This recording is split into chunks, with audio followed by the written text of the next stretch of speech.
আমাদের চাওয়াটা ছিল আমাদের গাজীপুরে যে প্রায় ৫২,০০০ একর বনভূমি আছে, সেই বনভূমি নির্বিচারে উজাড় হয়েছে। উজাড় হওয়ার অন্যতম কারণ হলো প্রভাবশালীরা বিভিন্ন কলকারখানা স্থাপনের মধ্য দিয়ে এই বন জবরদখল করেছে এবং রিসোর্ট কটেজ মালিকরা বন জবরদখল করেছে। একই সাথে আপনার বিভিন্ন ব্যক্তি পর্যায়েও জবরদখল হয়েছে। এই জবরদখল করার মধ্য দিয়ে আমাদের যে বনে যে বৃক্ষগুলি ছিল, এই বৃক্ষগুলি অবাধে উজাড় হয়েছে।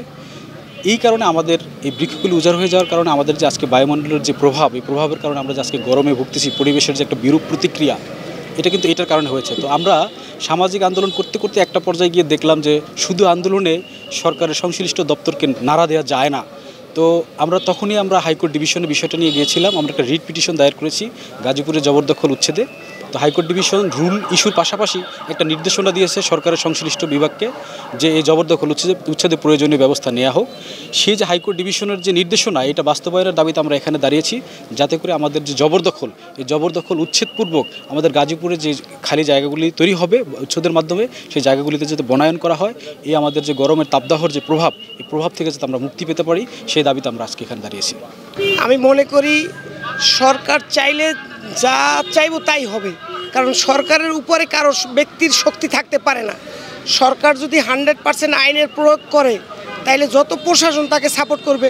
আর প্রশাসন যদি সবাই একদিকে থাকে, একজন ব্যক্তি কোনো কিছু করার ক্ষমতা রাখে না। আমাদের প্রথমে মনে রাখতে হবে যে গাছ আমাদের পরম বন্ধু। মানবিক দৃষ্টিকোণ থেকে যারা বন বিভাগের সাথে জড়িত, তাদের উচিত যে একটা ক্ষুদ্র স্বার্থের দিকে না তাকিয়ে, যে বৃহৎ স্বার্থের দিকে তাকিয়ে, জনগণের কল্যাণ হোক এই দিকে তাকিয়ে অন্তত তাদের সৎভাবে কাজ করা উচিত। কারণ জনগণের কল্যাণের জন্যই সরকার কিন্তু তাদেরকে নিয়োজিত করেছে কর্মকর্তা হিসেবে। তারা এই ক্ষুদ্র যে কর্মকর্তারা যারা আছে কয়েকজন, তারা কিন্তু সংখ্যায় অধিক না।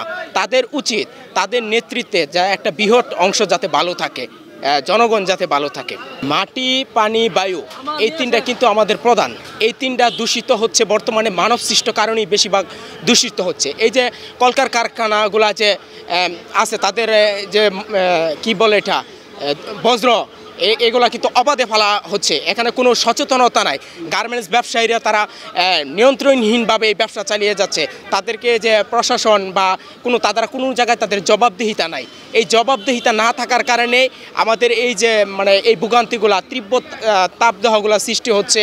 আমরা বন বিভাগকে সহায়তা দিতে চাই। বন বিভাগ একা সম্ভব নয় এই বনকে রক্ষা করা। এখানে সকলের অংশগ্রহণ করতে হবে, জনসাধারণের অংশগ্রহণ করতে হবে। বন বিভাগের উচিত হবে সাথে সাথে লোকাল রাজনৈতিক নেতৃবৃন্দ এবং সাথে জনপ্রতিনিধি বা অন্যান্য যারা রয়েছেন, যারা বন প্রেমী, তাদের একতাবদ্ধ করা এবং তাদের সাথে একটা ভালোবাসা সৃষ্টি করে একত্রে এই বনকে রক্ষা করতে হবে।